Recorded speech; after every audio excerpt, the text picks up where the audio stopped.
Salve, caríssimos irmãos e irmãs, que maravilha! Nós novamente retomamos aqui com um projeto bonito nesse mês de setembro, a palavra nas mãos, durante 30 dias. Então aconteceu um episódio ontem que não convém aqui narrá-lo, mas por problemas de ordem pessoal eu não pude estar com vocês. 30 dias, então o padre pulou um, e com ele vocês pulam também. Mas nós estivemos com a palavra na mão, com certeza. Creio na bondade do Senhor, que nos inspira na força do seu Espírito a sermos capazes de, a cada dia, volver nosso olhar para Ele através da meditação da palavra de Deus. Então hoje, novamente retomando esse projeto bonito, nós nos encontramos diante dos livros dos irmãos Macabeus. É interessante entender e compreender, queridos irmãos e irmãs, que a palavra de Deus, ela conta a todos nós a história, e a história do povo de Deus. Então encontramos nas Sagradas Escrituras esses dois livros, Macabeus 1 e 2. No livro 1 de Macabeus, nós temos 16 capítulos. E o que nos narram estes 16 capítulos desse primeiro livro? Bem, como hoje nós vemos desfilar aos nossos olhos uma enormidade de partidos políticos e que se degladiam entre si, é uma verdade, não é? Todos querem o poder. O povo de Deus era exilado, tanto na Síria quanto na Babilônia. Ora, quando voltam do exílio, esses dois reinados tornam-se apenas um. É preciso que haja coesão social. Porém, obviamente que alguns trazem lá da Síria, onde eram escravos, bem como da Babilônia, de onde eram escravos, costumes, tradições, trazem no bojo, não é? Na sacola, realidades que foram aprendendo nesses dois impérios. E aí é interessante compreender que vemos no livro de Macabeus dois grupos partidários se solidificando no país. De um lado, os Lágidas e do outro, os Seleucidas. A religião, obviamente, ela mantém-se fiel aos seus princípios.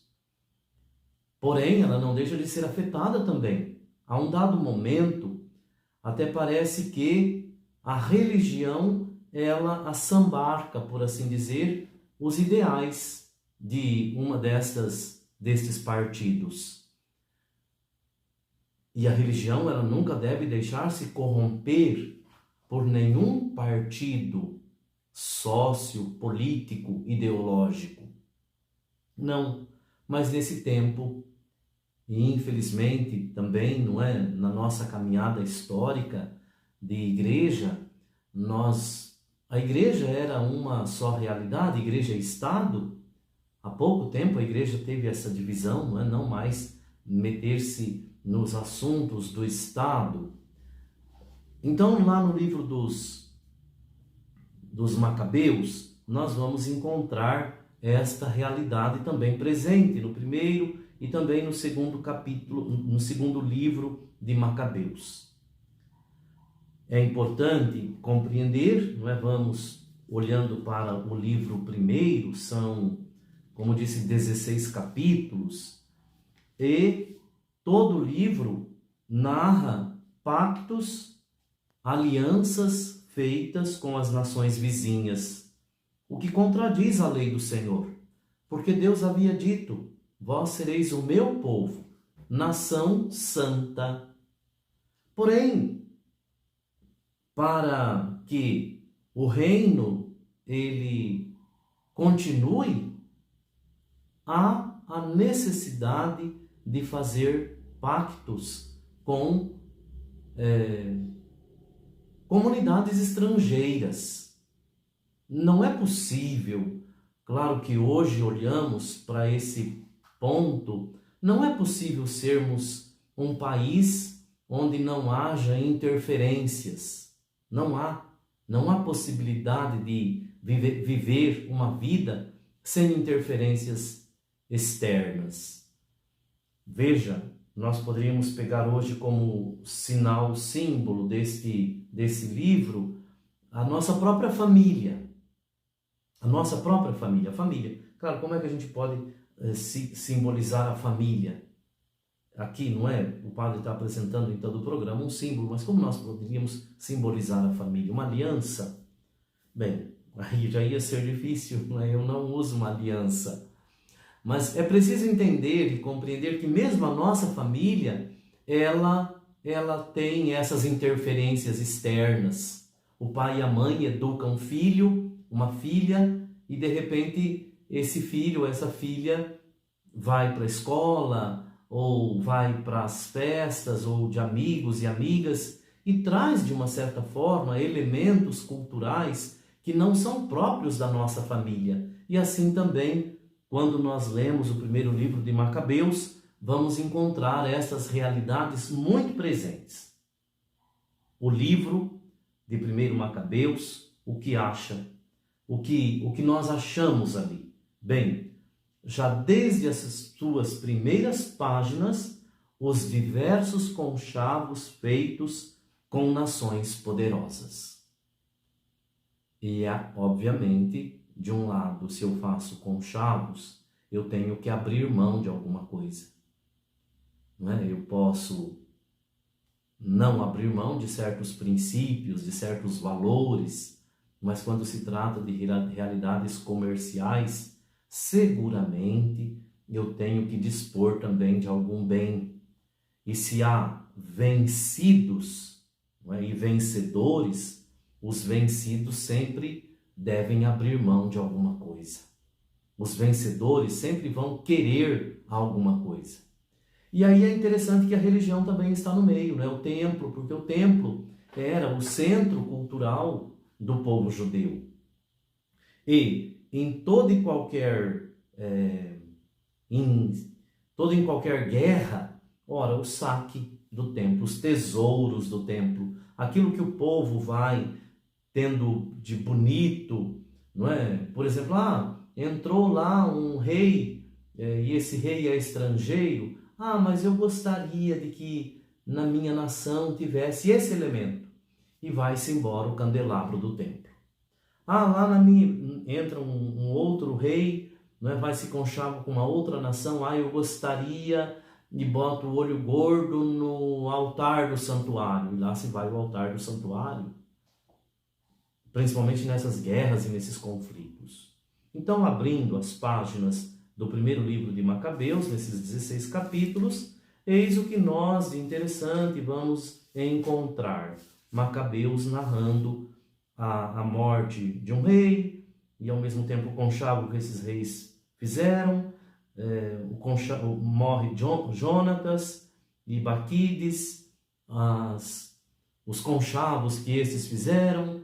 E é preciso entender e compreender também que sempre haverá um profeta chamando a atenção, ou um mártir chamando a atenção através do seu testemunho. Eis o que nós vamos ver no segundo livro de Macabeus, nos seus 15 capítulos. No segundo livro de Macabeus, a obra ela se torna mais interessante. Não é somente narrações históricas. Entram alguns conflitos de ordem pessoal também, testemunhos de fé. Então, no segundo livro de Macabeus, nós vamos encontrar, obviamente, que essa mesma realidade de conflitos entre nações, jogos de interesses, mas o livro, segundo de Macabeus, ele vai se dividir em duas partes interessantes. E nós vemos claramente do capítulo 1 até o capítulo 8 esta realidade. O livro ele vai abrir-se, desdobrar-se em cólera de Deus, cólera. Um Deus que se encoleriza contra o seu povo e, por assim dizer, por ser cheio de cólera, ele pune, castiga, ou faz com que o povo sofra. Esta é a palavra, sofrimento. E de outro lado, a misericórdia. Os demais outros capítulos de Macabeus, do segundo livro de Macabeus, a misericórdia de Deus. Então, se você for ler esses 16 capítulos do segundo livro de Macabeus, como eu fiz, não é? Eu digo para vocês com muito carinho, sem medo de titubear. Obviamente que, padre, mas o senhor leu tudo isso em 30 dias? Não.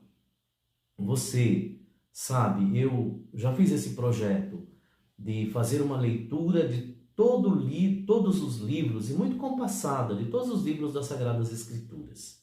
Eu já estou no segundo projeto de leitura ininterrupta de todos os livros das Sagradas Escrituras. E obviamente que você não guarda na sua cabeça tudo. Então, quando você vai fazer uma releitura para um trabalho como este, obviamente você tem que novamente, não é, retomar aquele outro capítulo. Então vale a pena fazer esse exercício. Eu indico para você os 7 primeiros capítulos do segundo de Macabeus. Alguns textos eles são lidos na nossa comunidade de fé, não é? Na liturgia do tempo comum,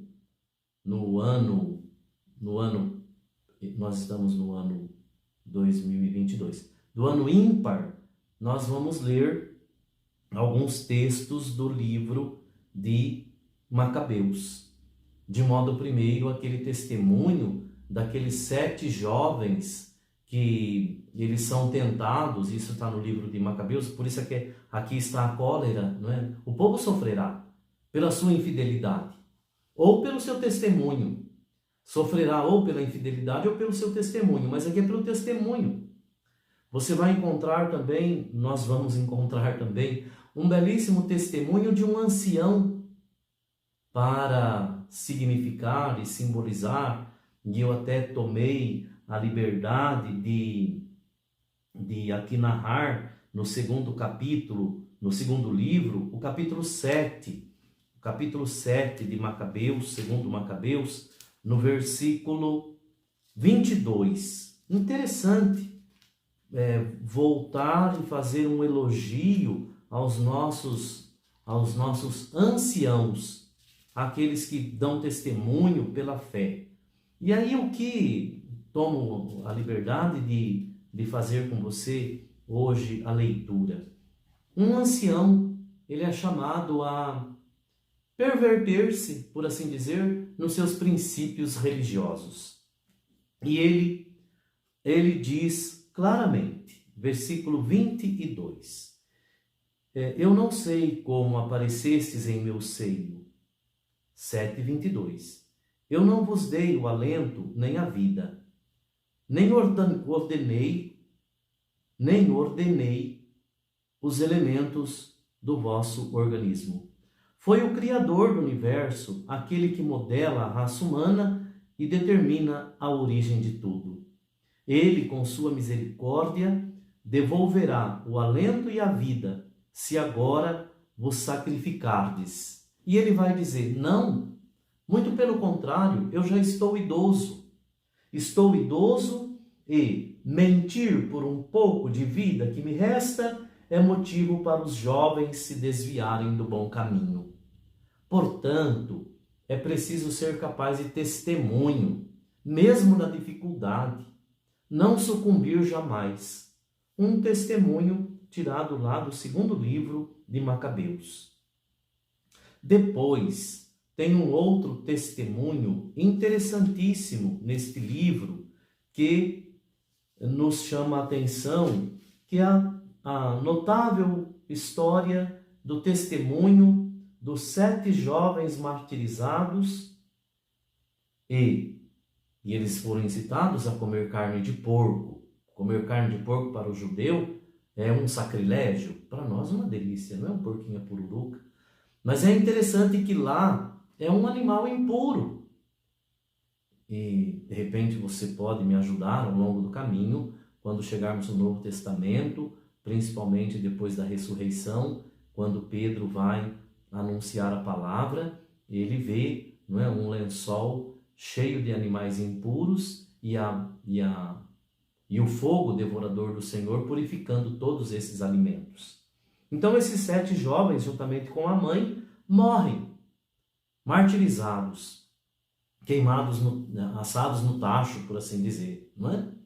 E é interessante que eles vão fazer um testemunho de fé já na ressurreição do último dia.